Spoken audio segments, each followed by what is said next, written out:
Hey guys, welcome to High Grade. तो आज इस वीडियो में हम जानेंगे एसआर बोम्मई केस 1994 के बारे में, which was a landmark judgment related to article 356, जिसे हम प्रेसिडेंट रूल के नाम से भी जानते हैं। तो चलिए वीडियो को स्टार्ट करते हैं।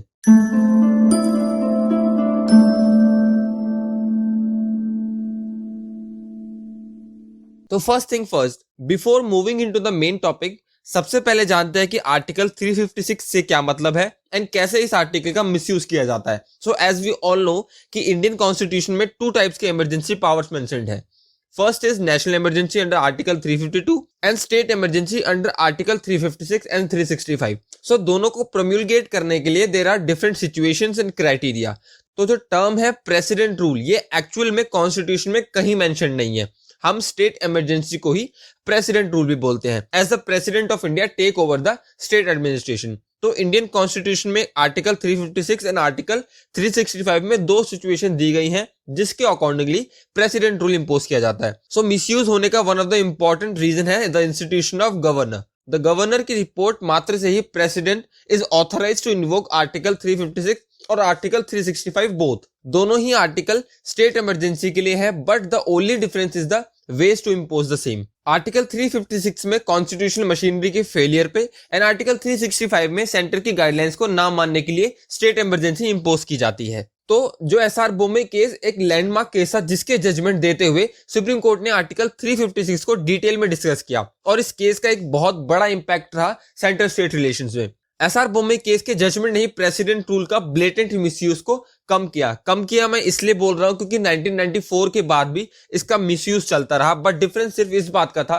कि सुप्रीम कोर्ट ने 1994 के बाद होने वाले मोस्ट ऑफ द केसेस में इन केसेस में एसआर बोम्मई केस को रेफर किया एंड इफेक्टिव जजमेंट दी। फॉर एग्जाम्पल 2016 में जब उत्तराखंड सरकार पर राष्ट्रपति शासन लगाया गया तो उत्तराखंड हाई कोर्ट ने एसआर बोम्मई केस को रेफर करते हुए उत्तराखंड सरकार को रिवाइव किया। तो इससे पता चलता है कि ये केस हमारे एग्जाम पॉइंट ऑफ व्यू से कितना इंपॉर्टेंट है। तो दरअसल एसआर बोम्मई कर्नाटका के चीफ मिनिस्टर थे 1989 में, जब उनकी सरकार को बर्खास्त करते हुए वहां पर प्रेसिडेंट रूल लगाया गया ऑन ग्राउंड्स की बोम्मई सरकार अब नो लॉन्गर मेजोरिटी में, बिकॉज उनकी पार्टी में डिफेक्शन के बहुत केसेस थे। हालांकि बोम्मई ऑलरेडी गवर्नर को लेटर लिख चुके थे जिसमें बोम्मई ने फ्लोर टेस्ट का रेजोल्यूशन शो किया, बट गवर्नर ने वो रिजेक्ट कर दिया। हाई कोर्ट की पिटीशन भी खारिज होने के बाद एट लास्ट बोम्मई ने सुप्रीम कोर्ट अप्रोच किया, जिसकी वजह से सुप्रीम कोर्ट की 9 जजेस की बेंच ने ये लैंडमार्क जजमेंट दी। तो अब देखते हैं कि जजमेंट कहता क्या है। तो सुप्रीम कोर्ट ने अपने जजमेंट में ये कंक्लूड किया कि प्रेसिडेंट की स्टेट गवर्नमेंट को डिसमिस करने की पावर एब्सोल्यूट नहीं है।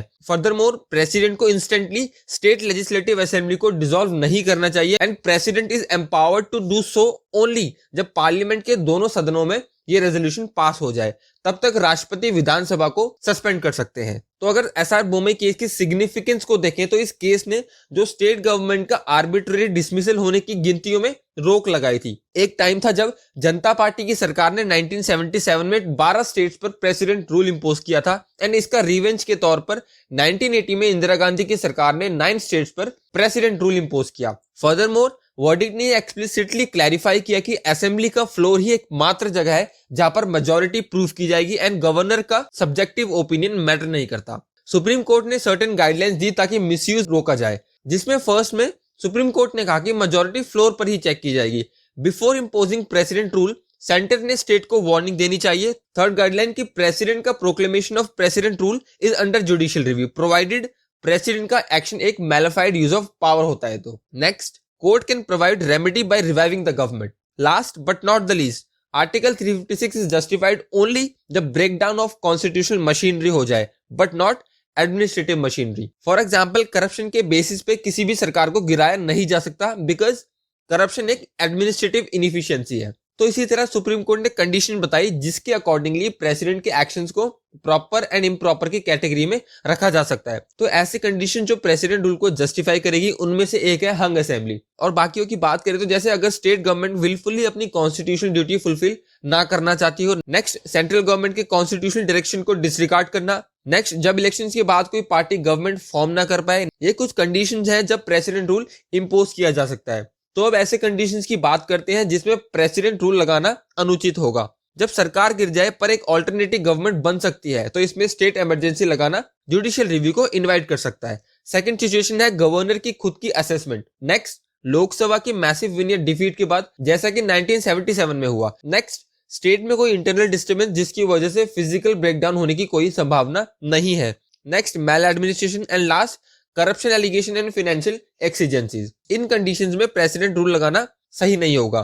तो guys that's it from this video. अगर कोई सवाल हो तो आप कमेंट करके पूछ सकते हैं, बट इस टॉपिक पे हमारी अच्छी ग्रिप होनी चाहिए क्योंकि एक जीएस का एक मेजर पोर्शन कवर करता है। So thank you guys, take good care of yourself, bye.